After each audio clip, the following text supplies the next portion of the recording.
Bismillahirrahmanirrahim. Assalamualaikum warahmatullahi wabarakatuh. Sebelumnya, perkenalkan, nama saya Dandi Saputro dengan NIM 0504012116, program studi Hukum Warga Islam.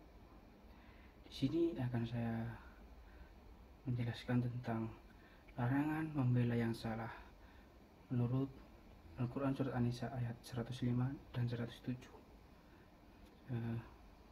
Sebelumnya saya memberitahu, saya membuat video ini bertujuan untuk memenuhi tugas ujian tengah semester mata kuliah Tafsir Hukum Peradilan. Baik, langsung saja ke materi yang pertama, yaitu apapun nuzul dari ayat An-Nisa 105. Ayat ini dan beberapa ayat berikutnya diturunkan berhubungan dengan pencurian yang dilakukan tukmah, dan ia menyembunyikan barang curian itu di rumah seorang Yahudi. Tukmah tidak mengakui perbuatannya itu, malah menuduh bahwa yang mencuri barang itu orang Yahudi. Hal ini diajukan oleh kerabat-kerabat tukmah kepada Rasulullah SAW, dan mereka meminta agar Rasulullah membela tukmah dan menghukum orang-orang Yahudi. Kendati pun mereka tahu bahwa yang mencuri barang itu ialah tukmah. Nabi sendiri hampir membenarkan tuduhan tukmah dan kerabatnya itu terhadap orang Yahudi. Kemudian munasabah ayat An-Nisa 105 dan 107.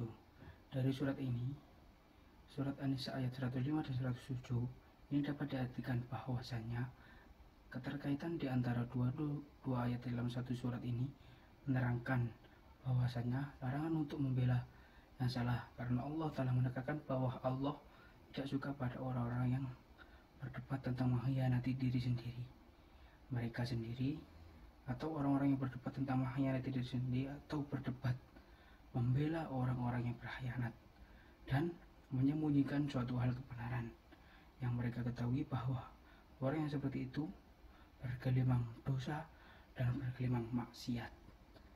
Meskipun disembunyikan seperti apapun, pasti akan diketahui oleh Allah. Maka takutlah, sungguh Allah Maha Pengampun. Tafsir Ibnu Katsir, Surat An-Nisa ayat 105. Allah SWT berfirman, ditujukan kepada Rasulnya, sesungguhnya kami telah menurunkan kitab kepadamu dengan membawa kebenaran, yaitu kitab itu adalah perkara yang hak dari Allah. Di dalam berita dan perintah serta larangannya mengandung perkara yang hak.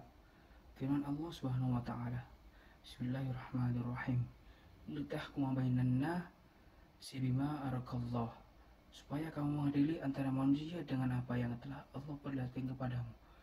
An-Nisa ayat 105. Ayat ini dijadikan dalil oleh kalangan ulama usul yang berpendapat bahwa Nabi Muhammad SAW boleh memutuskan peradilan dengan ijtihad. Berdasarkan ayat ini, berdasarkan apa yang telah disebut di dalam kitab Sahihain dari Syami ibnu Urwah, dari ayahnya dari Zainab binti Ummu Salamah, dari Ummu Salamah, bahwa Rasulullah SAW pernah mendengar suara gaduh bersengketaan di depan pintu rumahnya. Maka beliau keluar menemui mereka dan bersabda, Ala innama ana basyaru wa innama aqdi binahwi mimma asma' wa la'allaka ahadukum an yakuna al-hana bihujjatihi min ba'di fa'aqdi lahu faman qadaitu lahu bihaqqi muslimin fa innama hiya qata'atu minan nar falyahmilha aw liyadarha. Ingatlah, sebenarnya aku adalah seorang manusia, dan aku hanya memutuskan peradilan sesuai dengan apa yang aku dengar, dan barangkali seseorang dari kalian adalah orang yang lebih lihai dalam beralasan daripada untuk kemenangannya.